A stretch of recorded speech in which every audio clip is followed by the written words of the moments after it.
প্রতি ঘোষণাতে আপনার নামই চলে এলো, কি বলবেন এই আজকে দ্বিতীয়বার ভরসা করার কারণ কি?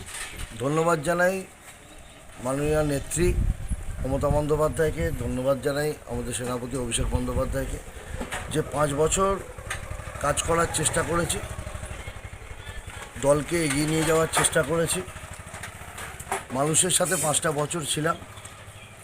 ধন্যবাদ জানাচ্ছি আর একবার নেত্রী এবং আমার নেতা অভিষেক ব্যানার্জিকে, যে ভরসা বিশ্বাস রেখেছে, যে আর একবার দল সুযোগ দিয়েছে কাজ করার, মানুষের জন্য কাজ করেছি, কাজ করতে চাই আগামী দিনে। এবার কি আগের বারে অন্যবারের চেয়ে লড়াইটা অনেক কঠিন?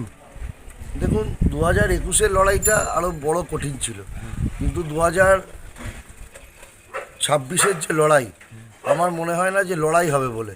কারণ যেভাবে বিজেপি এবং নির্বাচন কমিশন দুজনে যৌথভাবে এই বাংলার মানুষের নাম কাটবার চেষ্টা করেছে, বাংলার বৈধ ভোটার যারা, তাদের গণতান্ত্রিক অধিকার কেড়ে নিয়েছে, তাতে আমার মনে হয় যে বাংলার মানুষ অত অবুঝ নয়। বাংলার মানুষ উন্নয়ন দেখেছে, 15 বছর মমতা বন্দ্যোপাধ্যায়ের যে উন্নয়ন, তাতে বাংলার মানুষ মমতা বন্দ্যোপাধ্যায়ের সাথে থাকবে, আমার দৃঢ় বিশ্বাস। জেলায় দেখা গেলো কিছু নতুন মুখ ইয়ং এসে এবং বয়স্ক অনেক বাদ গেছে, সে কারণ কি? আপনি জেলা সভাপতি যেহেতু, সেই কারণে কি কারণ? দেখুন, দল যাকে আর ওপর ভরসা রেখেছে, দল যার ওপর বিশ্বাস রেখেছে, দল তাদের টিকিট দিয়েছে। আমার দৃঢ় বিশ্বাস যে যারা টিকিট পেয়েছে তারা জিতবে, এবং যারা টিকিট পায়নি তারা সম্পূর্ণ সহযোগিতা করবে তৃণমূল কংগ্রেসের যারা প্রার্থী তাদের।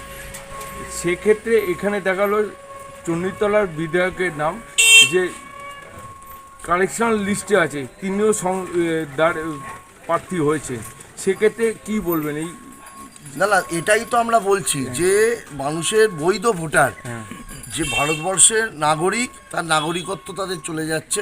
এটা আমাদের কাছে খুব দুর্ভাগ্যজনক যে এমন একটা সরকার কেন্দ্রে আছে যারা বলে যে জনদরদি, তারা অ্যাকচুয়ালি জনবিরোধী, তারা মানুষের গণতান্ত্রিক অধিকার কেড়ে নিচ্ছে।